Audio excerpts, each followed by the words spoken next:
Bud Light. So when I met Joe, he was trying to convince me he was different. He was going to do things differently, and he was actually the only CEO that I sat with in a 2-month period of being courted by this industry that physically said that he has not pulled a single check out of the company, and he was bankrolling this thing off of 2 credit cards to start it to begin with. And it was hard to believe. And, you know, I kind of looked back and what he really wanted to do, and his mission was basically to change people's lives around the world. And I looked at some of his top distributors at that point in time. He was actually very transparent with me and showed me what individuals were making in his company. And I was shocked that individuals were making so much money, and he was not pulling out large amounts of capital at all, living expenses. And I said, you know what, maybe this guy is actually somebody I'd be willing to at least entertain getting in business with. And he came over to my brother's house, and we sat down and kind of looked at his business model, what market he wanted to hit and attract to. And he invited me to South Africa. I was already in Africa a lot during my life, so South Africa is no big deal. Jake and I went down there for an IX event, and I physically got on the plane and I told my brother, I'm doing this because I committed to go. I'm going to tell him no. I think the RA offices and the financial services sector is just the way we need to keep this and just run it clean. Mainly because I don't want to have a bad taste of anybody's mouth getting into the, as came up earlier, the scams, the Ponzi's, the pyramids. Anytime you get into this sector, you get a lot of scrutiny from all types of individuals. When you stay in the financial services business, it makes it very simple and easy. It already has a credibility sense to it. I got to South Africa, and about 24 hours later, I looked at my brother. I said, I don't know. We got on stage, and on the plane ride home, my brother looked at me and he said, Jason, what do you think? And I said, I'm going to eat my own words. I think we're going to move forward with Joe. And he was shocked, and we got back, and the rest is kind of history. But in general, it's been a great partnership. He's a very unique individual that I can honestly say he's got honor in him. And so far, if he makes a commitment, he lives up to it. That doesn't mean just for me. That means for his distributor base. He has errors. He has mistakes, and he's willing to basically come into and get in front of everybody and say, I messed up, or I thought I was ready. I thought our systems would work. And he's willing to take the little thump on the chin, but more importantly, he's willing to put his money where his mouth is and physically come back and say, I need to fix this. I need to fix this. And he always has. And so it's been a good partnership. Thanks for heading me down that direction, Brian. And I think everybody needs to kind of understand this was definitely a plan B from our original pivot. We do still sell licenses in large numbers directly out to our consumer banks, our investment banks, our financial partnerships and private sector money. And IX basically does something different. They buy bulk licenses up front in the early phases. They buy them large enough that they get a decent price on them. They wait for my prices to go up on my side, and then they basically market them out at a huge discount. For example, right now on the IX side, I believe you can still buy natural gas. He's got some inventory left for $600 or $6,500. I can't tell you. Brian can probably tell you where he's at, but somewhere in that ballpark. I'm selling those licenses right now for $71,000. How can he do that? He bought the licenses up front at a wholesale price. It's his inventory. He has it. He owns it. So he's got the ability to basically keep those prices low for his base for as long as possible until his supply runs out, and then he's gonna have to go to a different project. But in general, it's been a good fit, and we work very well together. In fact, he was here 6 hours yesterday. So we continually try to update our systems and make things easier for his ecosystem as well. Do we have questions coming in?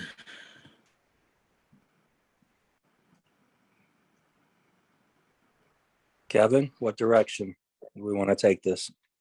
Yeah, definitely. Some people are messaging me. I don't know if that's privately just to keep it clean. Feel free to ask them in the group, so I always won't repeat them. And if you're too shy to ask your questions in person, those are probably a bigger problem. Look, I've got thick skin. I've pretty much been around the world, so understand if you have questions, I'm more than happy to answer it. Well, one thing while I'm reading some of these and filtering through, Jason, one thing I loved, by the way, you did a call for me about 3 weeks ago when I just got started, and I want you to know that's turned into we'll be coming up on $1 million worth of sales here soon. And at that time, I was just a small guy, you know, got a couple notes for myself and told 3 people. I trusted it because I gave my money, but you just kind of bridge that last mile, which is what I want to hope to do for all the people that are on here today, so they can get that level of complete fulfillment too. I asked you the question, and you just mentioned it. People are buying them from you for $70,000. I'm not scared of big ticket. I know that people spend that kind of money. I see the value there. But then you shared the real estate example, and I think that really will help a lot of people put it in the proper context. So while I filter through these, you can do a little 2 minutes on your real estate. That'd be great. Sure. So a lot of individuals are always asking me, and you know, how do you sell the big ticket items? How do you kind of run through it? You got to understand that our project basically has 2 different revenue sources. Number one is the license itself. After we're sold out, it turns to an NFT. I call that the house, the real estate. The daily rewards are your rents. It's what you're basically getting on a daily basis. So if you look at a standard investor currently right now, and the mortgage rates are going higher, but let's just say even in the prime par of real estate fixing and flipping, you were able to finance, let's say, for 4%. Okay. You're going to buy a $500,000 house. You're going to put $100,000 of raw cash into it. That $100,000 of raw cash is now tied up at virtually no income other than your rents. You have to service the first mortgage. That's going to be about $2,300. Let's say you get $2,500 in rent coming in for that property. You have $200 cash flow a month. That $200 cash flow a month is basically to service your $100,000 you put into the property. Except you may have garbage disposals, you may have a leaky roof, you may have a garage door opener, you may have a garage door itself, you may have other maintenance items that have to go into the property. That eats into your profit running through. What you're really doing is you're putting $100,000 down for a increase in the underlying asset over a 2, 3, 4 year period of time. And you're hoping that property goes from 500,000 to 600 to 700 to get a much better return. In that model, understand we have the exact same thing. You could have bought the licenses originally for natural gas. I believe they went out for $3,000 originally. Those $3,000 licenses right now are worth 71 grand in under 10 months. That happens because the price of the license goes up. For every 100 we sell, it goes up by $100. So as we sell more and more volume and push it through after pre-sale launches, every license goes up in price. Joe and the IX group locks those prices in at pre-launch. At pre-launch, all the licenses we sell stay at the initial starting price. That happens for about a 2 to 3 week period of time before the licenses basically go public.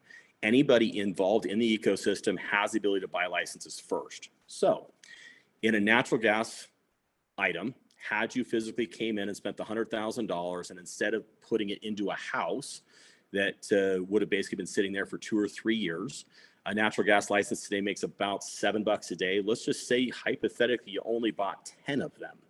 That's giving you $70 a day coming through.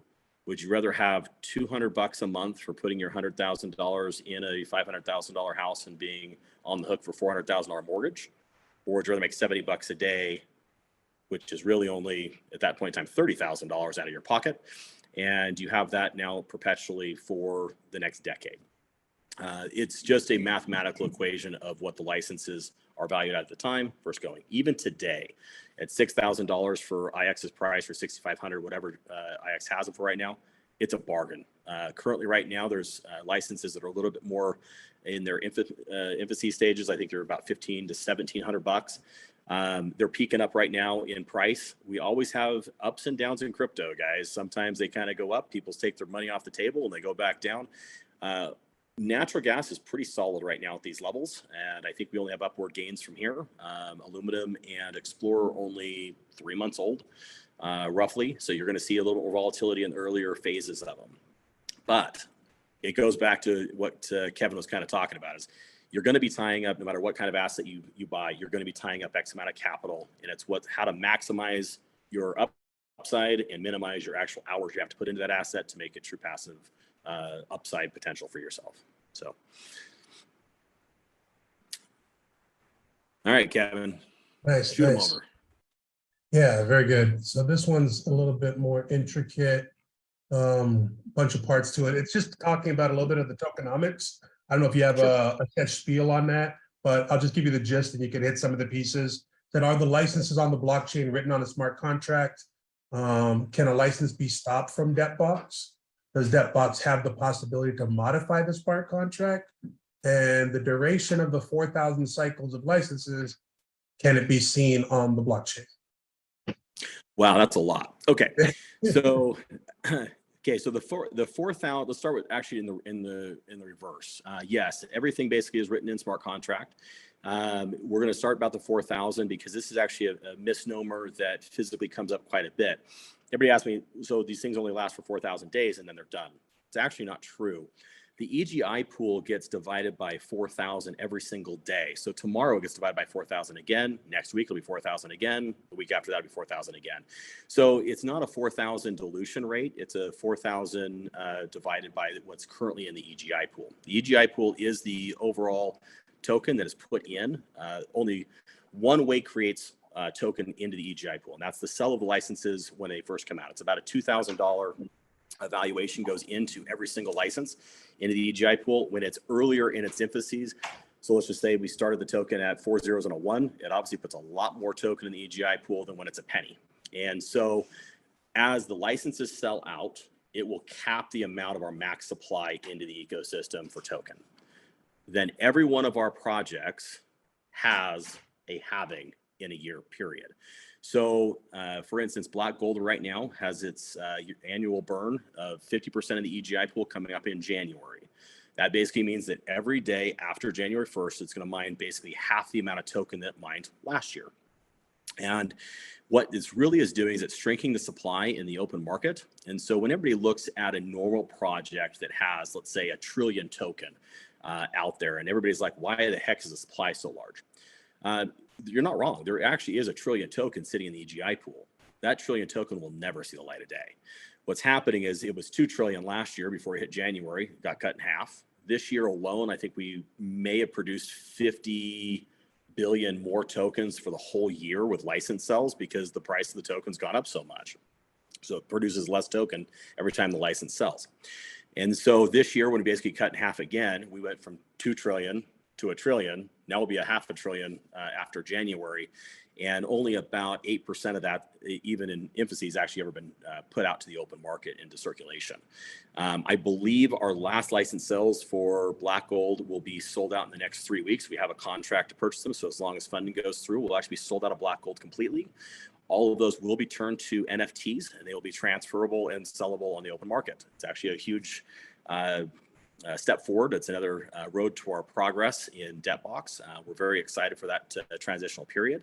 And so it's just kind of a time period. I don't like to have competition when I sell stuff, so I just lock everybody out.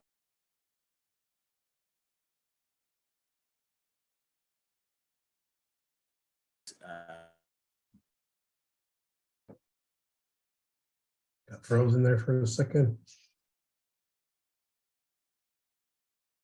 I think he's still frozen. While he's doing that, a little housekeeping. Looks like all the questions are locked to me or locked to maybe the host. So that's fine, guys. Feel free to just continue to send them in and we'll burn through them here. Going really good. Looks like Jason is still frozen. Hugh Paul, did you want to share anything? Because I know this call was originally me and you had some very special guests. Hopefully they made it on. Don't know if you wanted to ask out loud or if you just wanted to text me to ask, but feel free also jump in here.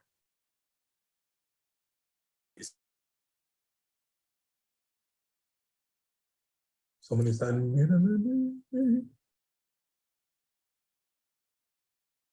Hey, Kevin, how are you? There you go. Thanks for the leadership, my friend. Yeah, I had a guest, Mr. G, on the call who requested this event, and he had some very good questions. But I suppose we need to wait to Jason comes back on the call. So it's really interesting. We want to kind of find out that these tokens are they're bought from the market, obviously, and the proceeds are coming from the sale of the oil or the sale of the gold or the sale of the various commodities. You back? So I just want to know. Go ahead. Everything written as well.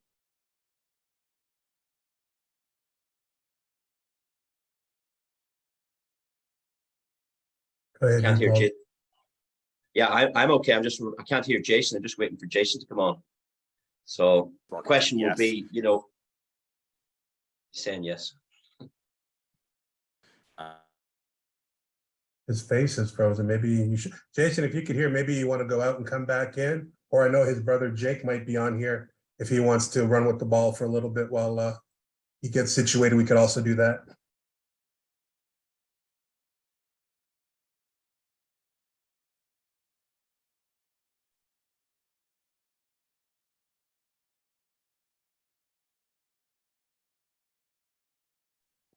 Brian, do you know if me and said that he's jumping back in. okay, cool. Good. So yeah, thanks everyone for being on. In the meantime, we'll just thanks for you guys. Obviously, this expanded. We're networkers, so that's good. I see some familiar faces, some quality people. So that is totally awesome. Very excited about this opportunity. And again, yeah, keep the questions coming in here. Maybe we can open it up for a few seconds at the end. But if you want to guarantee to get your stuff to be answered, I would write it right now to us so we can get it asked while we still have time on the clock. Jason's back, so we'll let him jump in as soon as he's ready. He'll finish up that series of questioning if he wants, or we'll flip over to my good friend and business partner, Mr. Hugh Paul.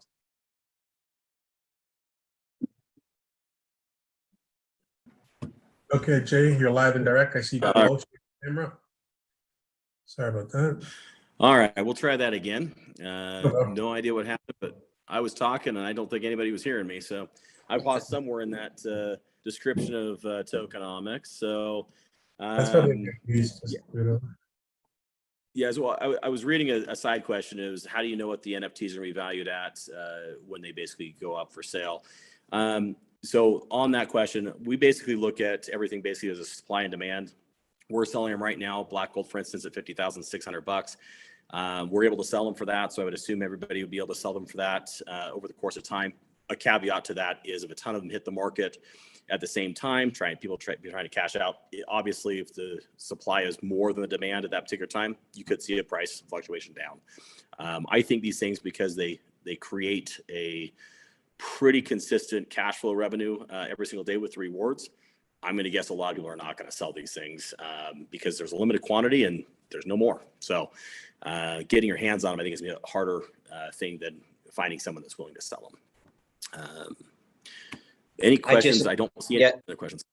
Jason, it's Hugh Paul from Ireland. In the network world, we're in danger of, I suppose, securities and trying to, we don't want to get involved in that world, and we want to use the right language. And I'm sure Joe will make the right demands on us to keep the language right.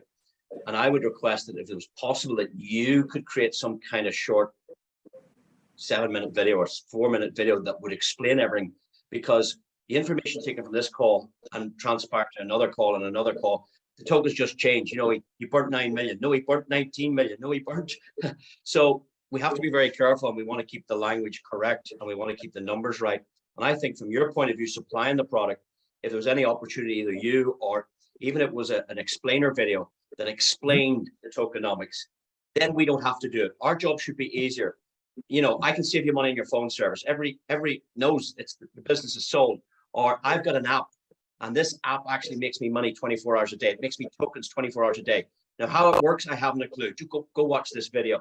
So I'd love something like that would tell the story correctly every single time, because otherwise the next group of people, we have the same questions again and again and again, and we don't do the business for answering questions. So that would be a request, if that was possible, between the two of you, IX and yourselves, to create some kind of little explainer video. Maybe you have one. However, the questions we're kind of getting is, we see a post in the back office that 6 million tokens were burnt, 9 million tokens were burnt.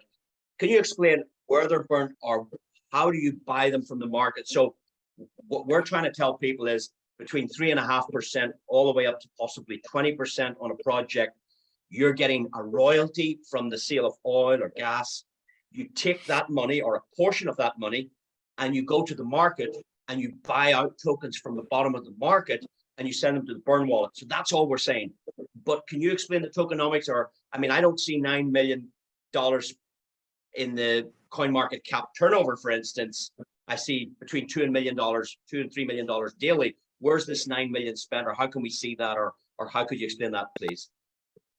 Great question. So let me start with the first one.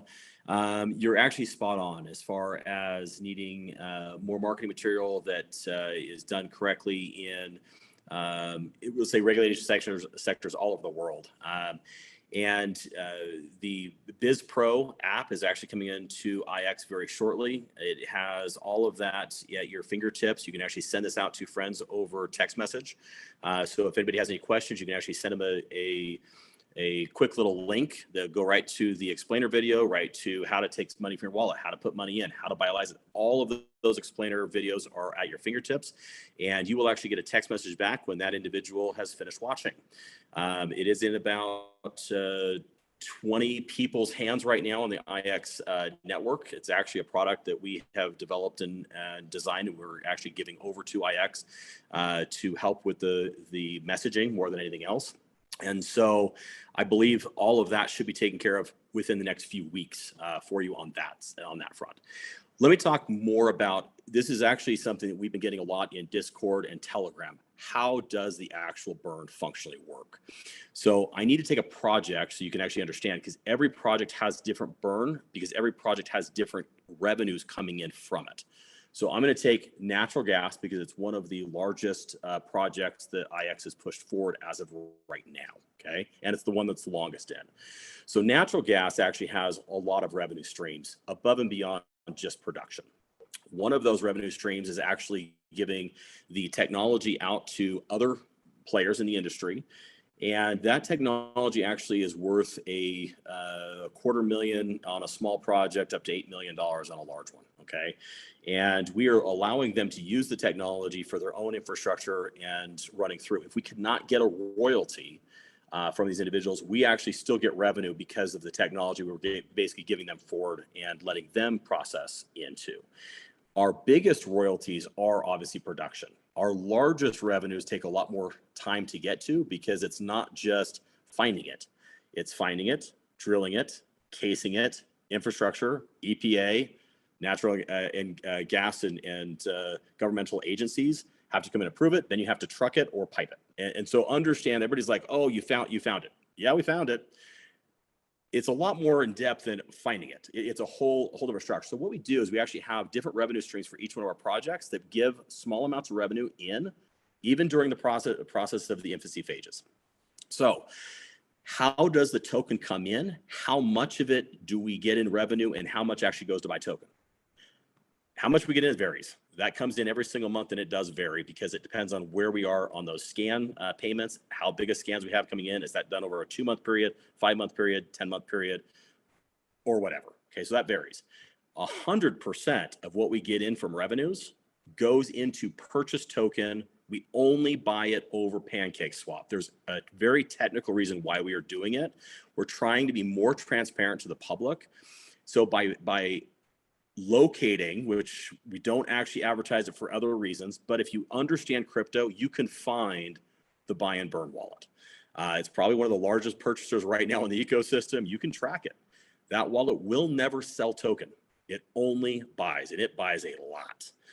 We do it because I don't want to hide through an exchange or a third party how much is actually being acquired. So everything is actually going through that burn wallet. You can track every single project we do. It's all through the same wallet. It's one burn wallet for the ecosystem. It's divided out, and then it's sent all to a it's all being purchased through the trust wallet, and then it's basically being burnt out through the burn mechanisms. So the track of capital is, it comes in USDT, it buys debt token. That debt token then goes out to the individual projects based off of what came in for that project. 100% of those tokens then are sent to the payments wallet, which is also a burn wallet. It's a holding wallet. And that has to then be sent to the EGI pool. And you'll see a transaction hash going into the EGI pool and immediately a burn directly out to the contract. We can only burn in our contracts from the EGI wallet. But what you'll see is a deposit in and a burn for equal amount. So if we do 8 billion in, we burn 8 billion the next transaction out, and we supply both of those hashes to the public during our burn notices. So if you look at our burn notice we just did on the 19th, for instance, why does the value of it really not matter? The value is based off of what the price is today. What really makes a bigger benefit to know is how many token that was. Was it 8 billion? Was it 2 billion? Was it 1.5 billion? Was it 3 billion this month? And if you look at the months kind of heading in, burns happen every month between the 19th and the 20th. We try to publicly announce those every single month in that window. Occasionally it happens on the 20th because it's a Sunday. I'm just being honest. But we do try to get, even if it's a Saturday, we'll actually announce it on the 19th. We want to give as much transparency to the public. What I won't do, and you can obviously understand why, is we will not publish what we're going to burn in the next 30 days. It actually will hinder the amount of token we can actually buy at the lower prices. So there's one executive overriding principle. We only buy, but we can buy whenever we feel the value is correct to buy. So I'm not dumping 8 million in one shot in a transaction. That's foolish. What we are trying, because that'll spike it up and then everybody sells into it and takes it in. So we may have only burnt maybe 800 million token instead of 1.5 billion token. The long-term holding value of our tokens is huge. And the reason for it is we are taking supply out in every single move. When you send it to another wallet, 10%. When you pull over the piggy bank, 10%. When you sell over a pancake swap, 10%. But better than all of that, you have millions of dollars going in to buy token out of the market. It's great for people that need money on Friday. Please go get capital. If you need to make a payment on your credit card or your food anymore, quite honestly, it doesn't matter. Go get liquidity if you need it. But the big benefit for the long-term holders is burning the maximum amount of token with those monthly burns as possible. We're very happy to say that burn is never consistent, meaning the price of the tokens go up and down. So we've been very fortunate in a lot of ways that Black Gold's actually had a little bit of a dip because we've been able to burn a ton of token. It doesn't mean anything today. People are upset about it today. For me as a long-term holder, there's no better thing that could possibly have happened, because we are burning probably 10 times the amount of token out of the market that we have planned on doing right now at the early phases before the large production numbers even come in off the wells. We're literally burning about 10x what we were planning on. And so it's a huge benefit for anybody that's basically long-term holding that token. So that's basically natural gas, and that's basically oils runs the exact same way. Grow's actually a little different because it's a half-life token. There is a finite supply. It's 1 billion token that'll ever be out there. There are no more tokens coming through.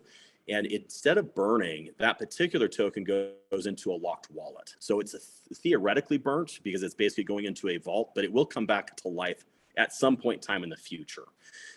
So it does take it out of the circulating supply, but it doesn't come out of existence. Debt token and grow are those exact same ways. We don't ever burn debt. We don't ever burn grow, but the purchase and store function still works. It still goes into the vault wallet. It still sits there. It still is bought over pancake swap. It is still taken out of the ecosystem and run. So there's really kind of two mechanisms that are kind of happening depending on if it is a burn token nomics or if it's a vault tokenomics. Did that answer? I think that answered everything you asked. Yeah, it did. It's just other than pinpointing where, let's say, 1.2 billion black gold tokens were burnt. That's not going to show me that in one transaction. Is that what you're saying? I'm not going to see that burn in one big transaction. Oh, yes, you will. Absolutely. We post those transactions. So it'll always happen on either the day before we announce it or the day we announce it. So like, I think this month we actually burnt it on the 18th and we announced it on the 19th. Last month it burnt and set it on the same day. What if a skeptic said, well, maybe the owners or the debt council have these tokens and yes, they burn them so we can see the burn, but it's not being taken from the exchanges. Is that does the burn must come from the exchanges, or is it coming from additional supply, or is it all coming from from PancakeSwap now that you've said it? Honestly, that's actually a great question as well. So everything we burn from the revenues is coming from PancakeSwap. So you can see it. So if you know anything about crypto, you can actually track the wallets.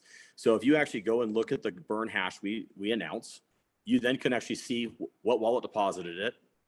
Then you can go back and then you can see thousands of transactions that basically went through, and you'll see all buys. You can actually tally that off. You can actually print that off in a CSV file and do a tally, and you can actually say, calculate it up, and you'll see what was actually spent. So we do that because I actually want people if you want to dig into it, I actually want you to be able to do it. I'm not trying to hide anything. In August, a very special thing happened because the Debt Council actually voted to match the burn. So they're not wrong. Debt Council actually did burn Treasury. We have Treasury notes up, and we decided that because everything was going well and we didn't need the liquidity currently right now for the exchanges or anything else, we actually decided to burn a matching amount. So we burnt, I think, 2 billion token out of Treasury, and 2 billion was purchased over Pancake Swap. But we still purchased over Pancake Swap. We just decided to match it. And so there was actually technically 2 burns. We still separated them out because I wanted the transparency of that, if that makes sense. So I wanted people to actually go back and track it. So if anybody wants to, they can. Is there an auditor that would maybe verify that the blockchain is true and it's verified, it can't be manipulated, and maybe some certification that, hey, these guys are so good, this is locked up contract, this is class, you know? That's let me tell you how transparent it is. The wallet just popped up on messaging chat right here to my right. So someone actually already found it. It's there. And the best part of blockchain is you don't need a third party. Anybody can go look at it. It's physically there for anybody to see. Blockchain doesn't lie. And that's the beautiful thing about a blockchain versus, let's say, a private company. Private companies try to hide everything. They try to say, okay, well, I can cook the books, I guess the best way to say it. You really can't do that in blockchain. You either bought it or you didn't, and blockchain is going to show it. So, you know, it's there for everyone to see. It's physically transparent for everybody. And it took, I don't know who this is. This someone just messaged this over. Excellent. Nicolo. But physically, it probably took him less than 5 minutes to find that wallet. You can find every transaction that never goes into it. Okay. Is there any body or governing body that could actually give a certification that it's a true blockchain, or verify that it's tight and uneditable, or that the smart contract can't be edited, and give people confidence, like a KPMG stamp, or some of the big 4 accountancy firms would stamp, hey, these guys' books are right, this blockchain is true, verified? And you know, is there anything like that we could do, or you could consider doing? Or it's not something that's typically done. We do have a code audit that we do actually have on every one of our tokens. We're about ready to publish. Basically says it's a true blockchain and the smart contract is locked. And that's coming out. We'll be posting those probably by the first week of next month. We had to go through that process. We're waiting for the underwriter to sign off on everything, but we basically have gone through. If I'm lucky, I'll have it back by Friday. I kind of said by first week of next month, because I think we'll probably post everything up by Wednesday of next week on those. But that's the code audits for all of our projects. yeah, anybody else got a question there, or anything else coming up there, Kevin, that you want to read? Awesome. Yeah, no, those are some good ones. I guess he was maybe trying to ask about an audit. I know there's a big company called Certic that does for the smart contract at the very least. Are you familiar with anything like that, Jay? That's actually what we're announcing next week. So all of our code audits are coming out, and yes, that is the company we use, and yes, it'll be out next. I'm hoping by Wednesday. All right. There goes 9 questions off my board. We're working on it. Yeah, no, but that's really good though. So yeah, for sure. Let me see. So I guess that would also fall into, can it be modified by you guys? I guess it could be, but then it'd be shown that you did something anyways, right? So yeah, so we have 2 different smart contracts that are available on the Binance network. You can basically do what's called an editable, or you can basically just lock a smart contract. We are actually in a locked currently right now for everything. So how you would see it is I would physically have to change it, and then you'd have to hard fork into version 2. So it would not only be very noticeable, but it would be a pain in my rear. but yes, because it'd be a whole other contract ID, the token number would change. Like it is going to be a major process. We do have some workings of changing the licenses to an NFT. We actually locked the contract down so well in black gold, for instance. We are currently right now working with our programmers to get that to physically work and function on the NFT network as well. We may find our first hard fork, but we have been working on that now for about 3 weeks heading in. But I'll be as transparent as possible. We fixed it on every transaction after that, but Black Gold being one of our first ones, we're doing a hard fork over to NFTs. We locked that contract down so tight, even getting it to an NFT it's problematic, and we're working on it. And Certec actually found that out for us when we did the audit. So kind of a fun little toy there. But having said that, yeah, it's impossible for us to change anything on our side. It's a locked contract. Well, it's impossible unless it's very noticeable. Yeah. With regards, let's call it brand ambassadors marketing this type of product, is there anything we need to be mindful in terms of securities, or what? Yeah. Have you taken any legal opinion on what we're doing here, that we keep this tight? Either we operate outside the US or we're in the US, or is there anything there you'd like to share with the group? Sure. So the biggest things in our sector is ICOs. So you need to understand how we basically have developed our ecosystem, why we developed it this way, and the importance of basically staying in our lane. So ICOs are initial coin offerings. They are securities. Anytime you basically place out a token into the ecosystem that is then purchased either in bulk or in packages, you're selling an asset. We don't do any of that. We use third-party exchanges to circulate all tokens. All of them originate from miners, just like Bitcoin does. It does not have an initial supply that we went out to the marketplace and that gives two things. Number one is a fair launch. Our dev team has the ability to buy licenses. There is no token. It's a misnomer we see all the time, and we kind of laugh about it with Discord and some of the other people. Oh, this must be a dev wallet or something like this. There are no dev wallets. Everybody that's in our ecosystem has to buy licenses, and everything is mined out. Now, do our devs get to buy licenses? Sure. Do you get to buy licenses? Sure. Do I get to buy licenses? I unfortunately have to buy licenses just like everyone else. But we did it on purpose, because if everybody basically had free token, it actually will eventually hurt the project down the road, because if you don't have skin in the game, or you didn't have your time preference to stay in, they're called whales, and it has put a lot of negative feeling and a lot of negative press in the crypto market. So what we have done is we basically have made sure we do never do an ICO. Everything basically has to be mined out into the world and the ecosystem, and we never sell token except for over third-party exchanges, period. So DebtBox will never do that. IX is contractually never going to do that. We do free airdrops from time to time to advertise our projects. Those are not purchased. Those are physical airdrops, and a lot of those are done physically by a third-party exchange. So what will happen is when we released on Bitmart, for instance, they actually went ahead and did an airdrop to their community. They actually did not, quote, quote, buy them. It was part of our listing fee. We gifted them X amount of token to get listed, and then they turned around and gifted it to their ecosystem running out. We do those on a very rare case, and usually it's with a huge upside. So getting on Bitmart was big. Binance has a much bigger airdrop for theirs that we're coming down on. And we actually have a huge exchange that we will be announcing here in the next 2 weeks that will be on the first week of December. We've just finally hit the top 5 exchanges in the world for debt. So we are very, very positive. We are on our track to Binance by first quarter of next year.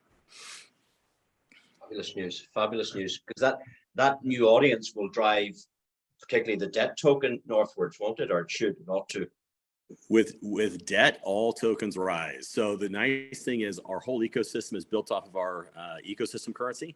And so when debt goes up, it pulls everything else up with it. Another question that actually gets into another question is, are we going to list the other tokens on the exchanges? Yes, actually we are. We are just basically running the gauntlet right now with debt first. And then as we get to NFTs, we will then turn around and we will be doing the next batch. So as Black Gold gets to NFT, as Nat Gas gets to NFT, as Grow gets to NFT, as soon as they turn to NFT, we'll be doing the run on exchanges for all of them. It's heavily expensive to do exchanges. Debt, by the time we're all said and done, will probably be about $3.5 million to get on these exchanges. It's a lot of money wasted, which don't really need right now to go out. But as we start converting to NFTs, I want to have the most amount of liquidity available to all of our consumers, so we need to do it. So it's something that we will do as the projects sell out. When you're starting off a project, Black Gold, NatG, any other project, is the tokenomics pre-done? In other words, you've already calculated we've X amount of barrels of oil, so this is the amount of nodes, this is the amount of tokens. Because some of the questions would be, well, what happens if they run out of gas, or what happens if they run out of gold on the mines? So now you can't buy that 3.5 to 20% royalty, or sorry, you can't attain that royalty to buy from the exchange. Great question. So most of the projects we're in are actually larger than the 10-year period of time anyway. So for instance, the nat gas finds that we're currently right now exploring, they're 100-year wells. The black gold projects in Nebraska are 20 to 25-year wells. And that, what makes the difference between 20 and 25? How many barrels a day I pull out is what really happens. So we cap it with 5 wells. Do we go all the way to 10 to try to get out quicker? But the nice thing about our projects are we basically did it with what we already had contracted. So what that basically means is we did all the tokenomics based off of Nevada and Nebraska. We now have 10 other projects currently right now in underwriting. None of the tokens were done off of that. What does that mean to the end consumer? What it means is I'm adding more and more to it, and I'm not adding any more token. So, because I can't add token, we locked everything down. So there are no more tokens being burned. So the supply is finite, but the revenues are unlimited. Meaning the more and more projects we continue to open up, the more and more buying power that comes in, the more and more buying power comes in, the more upside the token goes. And this is benefiting to everybody. Why would I be willing to give these contracts out to the ecosystem? Trust me, I'm not a charity. Yes, I give a lot of money away for these burns. I'm benefiting just like everybody else is. And the amount of money that we're able to bring in and help out the whole ecosystem is well worth what we're burning out. So I think for the most part, that question, if you kind of understood, I'm sorry, I'm reading some questions on the sidelines. That question for the most part should be pretty quick to understand and kind of let through. Most people are wondering, is the revenues going to end next year? No. All these projects are, the gold mines are 20, 30-year mines. They've already been operating for 15. Most of these mines were stuff that we picked up back in 2008, 9, and 10. So understand these things are still going. They've got plenty of resources there, and we're always able to expand to more projects as stuff becomes, let's just say, more profitable to get from another project where you're not, it's viability factor. It's not the fact that gold's there or the oil's there or the natural gas there. Sometimes it's just cheaper to go to a different area, and we would do that. It's a personal question of mine, Jason. What are the, maybe if you could touch a little bit on the technology before we get to, I want you to have to abruptly have to leave here. I know we're getting close to an hour as it is. Talk a little bit about the satellite. I like to dumb things down for people. And I say it's basically doing an ultrasound or a MRI of the Earth and it's seeing things, you know what I mean? Just to paint a quick picture, what's your elevator pitch on what you guys have got going on? And if you could speak a little bit to the technology of Explore. And then sure. the last go ahead. Let me go to that, but I actually got a side question, and I actually want to answer this because it's actually pretty important. What is the role of the Debt Council? How can we join the Debt Council? And what is the control that the council can basically do to everything? Okay, so we can't modify the contracts. That's not something that we can do without a major facelift. What would basically happen is if we could not continue down the road path, in that we would have to basically make a major vote. We've actually integrated, the whole goal of this is the Debt Council is here for a period of time to make sure that there is an adult in the room that can get these projects launched, get them situated, and get them up. We just actually integrated a new mechanism that's going on to everyone's dashboard. It's our ecosystem vote. I believe it came out in the last newsletter, and it's been announced on Discord now for the last few weeks. Those votes actually will start happening more and more as we start making changes and growing our ecosystem and continue adding more assets. I don't think many people are going to vote to not put another project on or not put another well on, but it's going to be a vote that's going out to the community, along with a lot of other things that we would really like our ecosystem to give us counsel on. The goal is the Debt Council over time will have less and less power, and it goes back out to the note holders. And that's kind of the benefit of everything. I think that basically just answers the question on the sidelines. Now let's talk about the technology. SCAN is our Explorer token, is something that is a proprietary technology. And I can say that, and everybody uses those words very loosely, okay? This is basically a Google satellite. We are third-party renting a satellite currently right now. We've been doing it for about 6 years total. We have a different way of reading the information we're getting back. You can actually see different ways to read even Google Maps. You can basically look at it from a satellite version. You can look at it from a road map version. You can actually look at it from a drawing purpose to see the intersections and that currently on it. So it's just how you basically read the information. We believe we read it better than everybody else, and we actually turn it into a wavelength. Think of it as a MRI. And this is probably the easiest way to describe it. Is we basically are looking through the earth for different elements of the periodic table, and we can pretty much locate almost anything on the periodic table. And so what we're basically looking for is large veins, easier access to different commodities. We can actually go for, here's how valuable it is. We can actually go into an auction for a land use permit, and we pretty much know what's there before we bid on the parcel. Right now, that's kind of like lifting up the skirt and drilling before you actually get access to the property. It makes it very, very easy for us to go to those auctions, very confidently bid on the parcels that we want and get to work immediately. Instead of trying to get a parcel and then using old technology like the vibration. There's quite honestly about 20 different technologies that we still do use just to verify our stuff and to pinpoint the domes. But we need to basically make sure there's oil there, or we need to make sure there's natural gas there. You can't actually do that until you physically have the property, until you have Scan and Explore. So we can basically go into these auctions and pay more for the parcels for us to get, only bid on the ones that have resources for us to go grab and kind of go. And that's purely based off of a vibrating table through the periodic table. We're using basically MRI technology just from a satellite from space.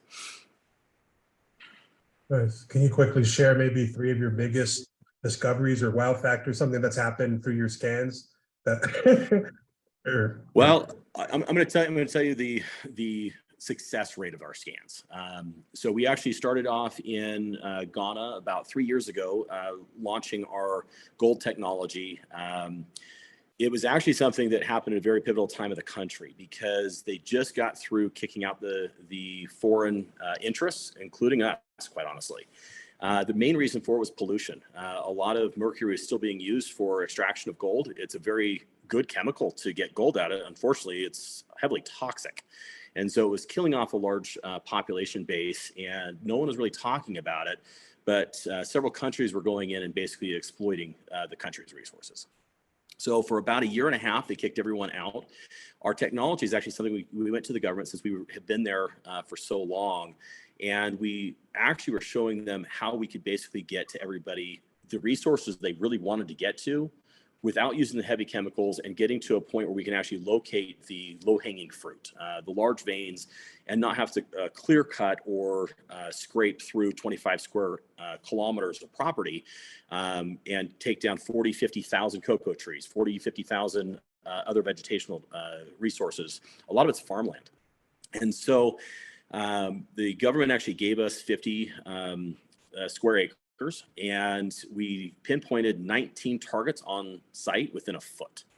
So that gave us a lot of clout with the government to a point where they are actually integrating our technology with all small scale mining starting in January. So if you go into that country and you actually get a small mining license and a small claim, you will get our satellite technology with it. You also get a royalty that has to be paid to the government, then the government actually pays us for it. So I can tell you that the technology is there and it's real. We've actually been approached now by 3 other countries to bring in the technology to them. And so Ghana is just someplace we've just been for over a decade. We just have a lot of relationships, and their IX community has something available to them that I have never opened up to the public. And I'm just being candidly honest with you. We have been over there. I have raised hundreds of millions of dollars for West African projects. And I'm going to tell you right now, I've never actually allowed anybody to go over and walk through the fruits of our labors over there. Most people actually haven't asked. IX is going to have the ability to bring over individuals and actually walk our vegetation for our grow. They're going to walk the Gannan Bauxite Corporation's mine. That's the one that we have contracted with over there. They are the largest bauxite producer in Ghana.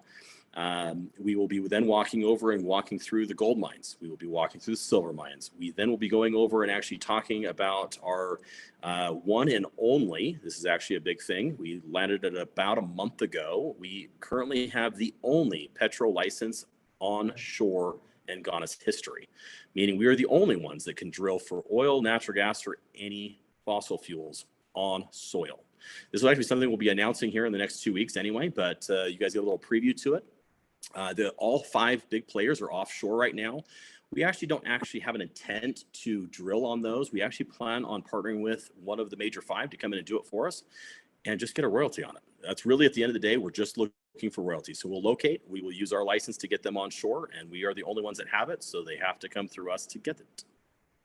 Hey, and I was in Nebraska, and he just set up my my shots and pills or whatever I got to get for tomorrow, and so we're gonna be out there. I'm not looking forward to it, but I'm looking forward to going. I'm not looking forward to all the shots, but so yeah, so there's gonna be about 30 of us going. You know, I was blown away when I went to Nebraska. You know, just getting to talk. You know, I come from South Louisiana originally, so you know everything rises and falls in the oil field. And, you know, so getting to talk to people that are working over there and everything, it was just phenomenal. And one of the most incredible things that I saw, you know, we're driving for hours and all of a sudden there's this massive well with 18 wheelers everywhere and everything like that. And so anyway, it's exciting. Yeah, we're about to be a bunch of us are about to be in Ghana.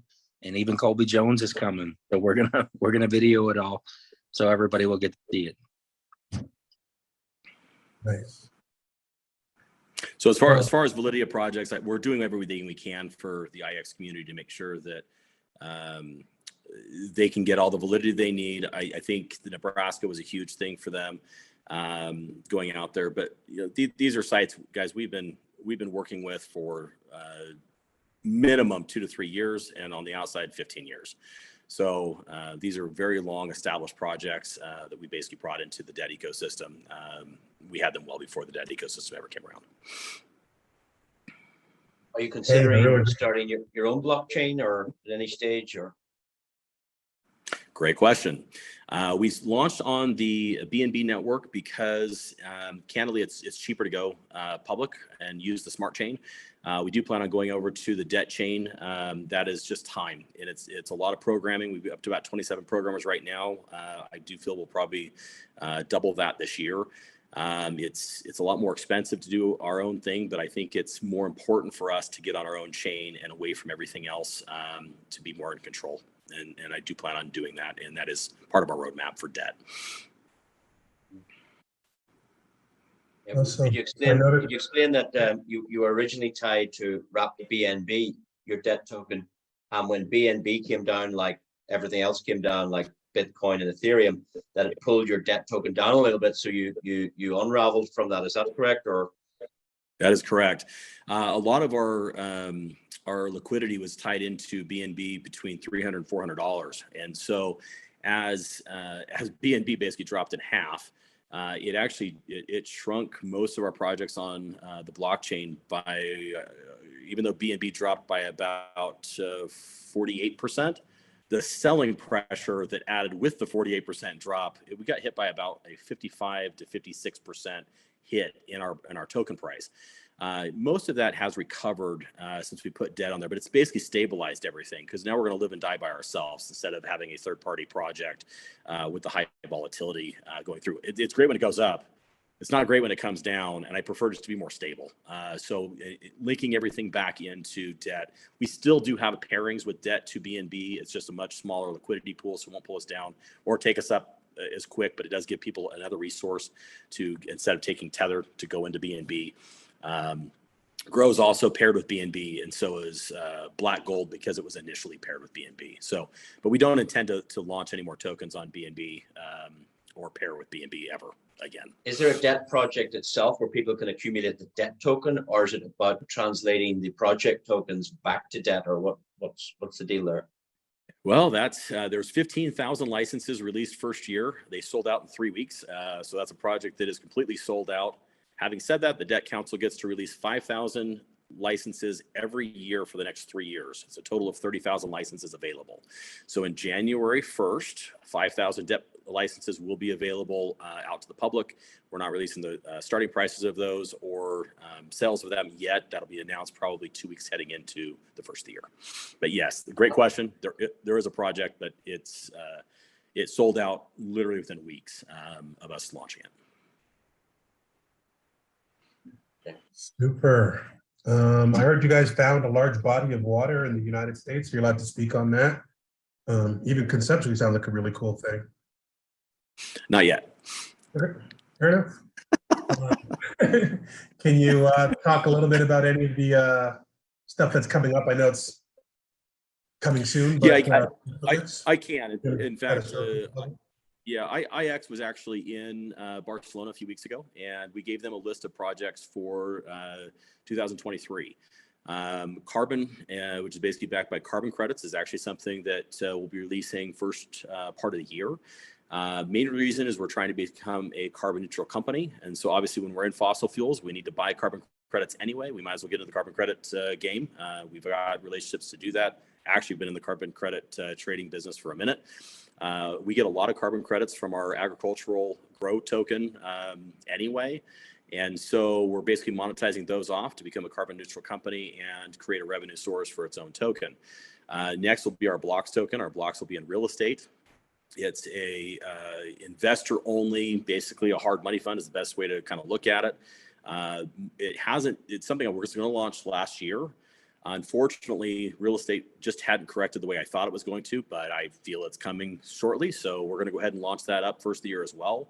We believe it'll be a great opportunity to get some investors the capital they're going to need and let them deal with it. We'll basically just be the bank behind the scenes. We've got Swipe, which is our merchant terminal and ecosystem. Everybody understands that every time you swipe a card, there's interest fees and that going with it. Well, we just partnered with MasterCard, and that'll be announced here in the next week. It's actually going to come out next week. So you guys get, yay, starting in November 1st, we're starting to integrate with MasterCard for all of our ecosystem. That gives everybody access to liquidity within minutes. So you can actually go ahead and load up your card. You can go ahead and take their debt token directly over to your wallet. You can say tap off your card, and you can swipe it anywhere you need to for groceries, gas, or anything else you need. Part of those fees are all going back into its own token, and we're actually giving that back to the ecosystem. We're going to allow them to basically do the burns and actually get to a place they can participate in all that revenue. That's probably the small ones I'll start you with and kind of go. But we've got a lot of fun stuff coming up, guys, and it's hard. Jason, Jason, is there any truth in the rumor that your name is Satoshi Jason Nakamoto? No, it's not. It is not, unfortunately. But having said that, we are having a lot of fun, and I can tell you, without Bitcoin, I would not be here today. Without blockchain, this world would be totally different. And I see so much advantage basically heading into this space, both for direct sales companies and honestly for just mom and pop shops. I mean, if you understand the benefit of kind of getting the supply chains even to blockchain for Walmart's, the Targets, this has really changed the world forever. And for produce, for instance, for Walmart, everything's on the blockchain already. So if they ever have a recall, they can actually pinpoint it directly to a store. That's the benefit of it. They don't have to sit there and do mass regional recalls anymore. They can track any bad produce directly to a single location and basically pull it off the shelves immediately. That saves millions of dollars in the ecosystem. So blockchain works in so many different ways. We're using it for one, obviously, but I believe blockchain is something that everyone should get their head wrapped around in a big way because it will literally change everything that we do in life, I think, over the next 3 or 4 years. You think people should be creating a portfolio of the project tokens, and mixing that with debt, or should it be get out of the project? Does it help you that we get out of the project token over to debt token, or what do you think the balance should be in our network? And we're not financial advisors, but you know, you'd like a bit of everything, I suppose. You know, I have been a financial advisor in the past life. Having said that, there is no crystal ball in the world. I will tell you, debt is very stable. You know, you do see some drops. I mean, we've been as high as 24, we've been as low as 9, but it hasn't happened overnight. It's very slow moving up or down. And so you may see it at 12.20, you may see it at 12.70 in a day, 50 cents. In the ballpark of things, it's 1 or 2%. The other tokens have a much higher upside when we announce huge news. So in my own personal portfolio, and I'll talk about myself, everybody wonders how much money has Jason Anderson pulled from this ecosystem since day one. The answer is 0. I have never actually taken a penny out of this ecosystem. I fund it every single week for payroll and everything else. I keep my tokens directly into the ecosystem. I do have debt licenses as well, so I do mine debt token. But I believe the upside potential when we get through some of the underlying assets and we start the production, there won't be anything I could possibly do in debt that's not going to happen in the individual tokens. And we're talking a major upside. And we're talking 3 to 4x very shortly in a couple of these projects just from some of the announcements. I can't get that in debt. So I do like having the portfolio of tokens personally out there because I have a much higher upside and I don't think my downside is any riskier than staying in debt. Well, Boom Kevin, stock. Boom stock. do you want to close it off? I want to be respectful for absolutely, because I want him back again. Jason, absolutely. Well, you already went over by 20 minutes, Brian, but I'll let you have a mulligan today. But thank you so much, and we're very, and the fact you let us record it. Kevin, you want to close this thing out? No, he's been very generous. Jason's been very generous with his time. I learned some new stuff. Thank you for foreshadowing some other cool things for those that kind of stuck it out and got on here. We're really respectful of what you guys have put together. Myself, I'm a little bit different than some, I think, on the call. Whereas, like, you know, you're supposed to trust but verify. Some people like verify but verify. I'm like, when I get a vibe for somebody at a really deep level, I'm a little extra trusting, I guess. It's like, I like hearing that you had it locked down. You know, some people are worried about you're going to edit the blockchain and steal money. And then I find out from you that you locked it down so hard, you can't even get in. You know what I mean? Which I wasn't shocked to hear that, because that's what I'm already kind of feeling where I'm going. But I know other people need to hear it. But, you know, I know where this is going. I'm super excited. And I just want a call like this for other people to get up to our level so we can all just focus on running and growing the whole ecosystem. So super ecstatic about the opportunity and your transparency and your availability as well. Yeah, I appreciate it. Quite honestly, we love the feedback, and we're getting a lot more kind of coming through. I do encourage everybody to speak with the individuals that got you on the phone, because I get a lot of feedback from IX, which I'm not saying it makes my roadmap any different, but I do like to know that I need to be more one directional or more focused to give more information out quicker than we probably would have. And so I think the biggest thing we're kind of having is the burn. So I'm actually really glad we went over that today, and you will actually see that in fine point writing, and in that, I believe, in the next couple weeks. We're currently right now working on getting those up and published so that we have those explainer videos going out into the new app that IX will be distributing out, along with graphics you guys can actually point to for how a burn works, what the burn wallet is, how the tokenomics kind of work around that. We're going to try to be a lot more transparent with that, which I think will help a lot of your consumer base as well. Yeah, we're getting that question a lot about that. If you burnt 6 million of tokens in a message, why do we not see it on the exchange? So can you just clarify that again? Why can we not see that being bought on the exchange, or can we? You can. We don't use any third-party exchange other than PancakeSwap. And PancakeSwap, every single transaction, you will see it physically come over. So the wallet that's actually posted up here to my right, it's incremental, so it comes out Maybe sometimes the trades are $10. Maybe sometimes the trades are $100. Maybe sometimes the trades are $5,000. Maybe sometimes it's $10,000. I know today alone, because we have to get more money in, I know that I saw a couple $50,000 and $60,000 tickets. So you just have to look for them, but they're there. Thank you. Yep. Awesome. Any more BLG licenses coming available for rentals? Yes. Yeah. Oh, go ahead, Jason. Yes. Yes, that's a great question. And they will be coming out with a 30-day cycle shortly. But so that's an IX thing, not a debt box. Yeah. Thank you, Jason. All right. Awesome. This has been fantastic. I think we're good for now. We can